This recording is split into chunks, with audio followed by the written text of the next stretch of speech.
Hi everyone. A note to self, not to put people who flew across the Atlantic in the last session. Or to Peter, who is asleep in his bed.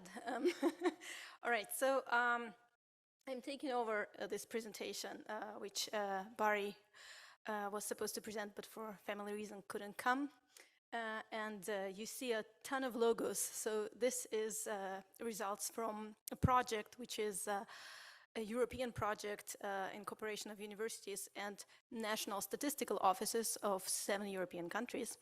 And a standard disclaimer that whatever I'm saying or about to say is not the official opinion of Statistics Netherlands. So I hope you read the handout this presentation actually fits really nicely in the session where we've been talking about willingness and about actual participation.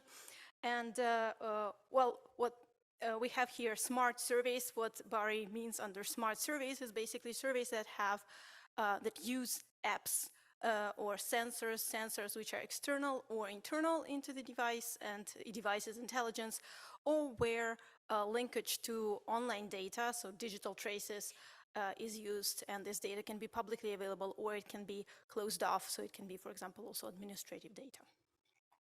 And well, the problems are, or for this presentation, two things matter. The one is that, well, how do we increase participation? How do we increase uptake?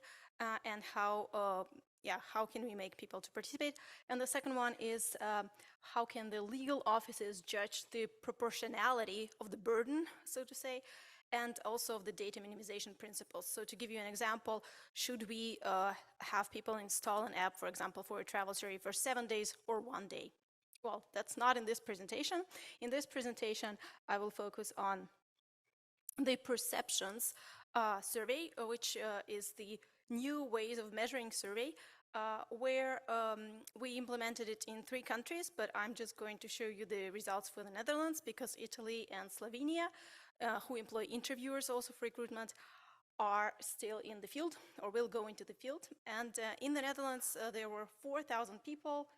I'm not sure if this has a pointer, but you can see that in total 4,000 people were invited. And then this survey was 2 parts. One part was the general part where it was on paper and people could say how they feel about these smart surveys. And the second part was them actually going online and providing their geolocation or a photo of their receipt, a scan of their receipt, and so forth. So we can see that for the Netherlands, the people who completed both tasks were about 13%. So those who completed the general survey and the smart survey. And there were also people who, for example, just completed the online survey. So they looked in the paper, at the paper survey, they got the code, they didn't have any desire to fill it out, and then they just completed the smart survey.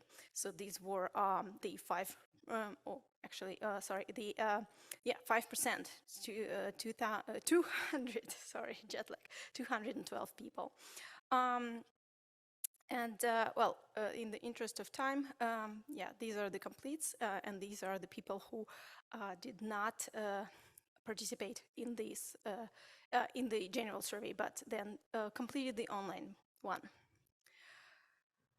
What is also interesting is this people who completed the general survey, so 9%, and they did not want to participate then in the smart data, smart tasks.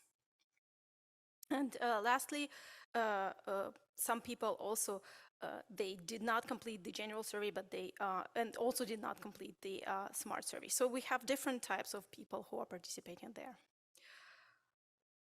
Then, what about this willingness and actual sharing? So the tasks that we asked them to share was the geolocation, and they were phrased really generally. So for example, Statistics Netherlands is doing research into travel and of people and want to investigate the new ways of measuring it using geolocation. Would you be willing to share your geolocation of where you are right now? So this was not downloading an app, this was done in browser, and people were asked to participate on their smartphone or tablet. Not everybody did, but they were encouraged to.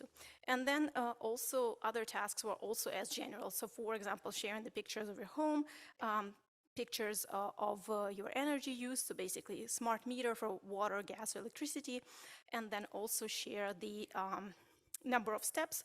So basically for that, they needed to look into the steps they took on the device, smartphone or wearable if they had one. If they were willing to install an air quality monitor, and then also if CBS were, statistics analysts were to provide them with a device, whether they would be willing to wear it. And the last pictures of the receipts or upload digital receipt that they have. So you can see that there's a strong variation between tasks, and well, that's my reading of it, that whatever is like less personal, so about the environment, so for example, air quality, right, or energy use, people are more willing, whenever it becomes more personal, geolocation, especially pictures, they're less willing to share this. And then the next one, so here is the hypothetical willingness, or well, I would just say willingness, and the actual sharing, so observed willingness, as Barry calls it. And the codes, the color codes mean, well, greens are the ones we have, right? So those who said yes or maybe I will share, and then they do actually share. And the red ones are the ones we are not likely to get. So for example, for the step count, you can see that they are not able to share the step count. So probably they don't know where it is on the phone, or they don't have a wearable. And then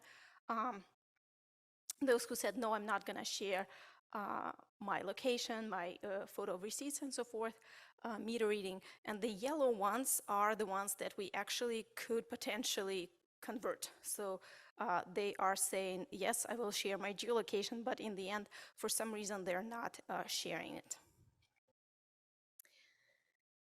And about the conversion, so cues for conversion. So we've, or Alexandra now talked about control and the role of it. And here what we see, or privacy concerns, here what we see is that people who are concerned, so who are more concerned that well, the data stream could be intercepted or that the data could be stolen here, they are less likely to share, right? So we see that here for, no participation in the SMART survey, you can see that very and quite are quite different from those who actually participate. So we have about 26% and about 50% who are very and quite concerned. But for the importance, so for informing them about these tasks, and also for control, we don't see these differences. So there are not large differences between those who don't participate in the SMART task and those who do.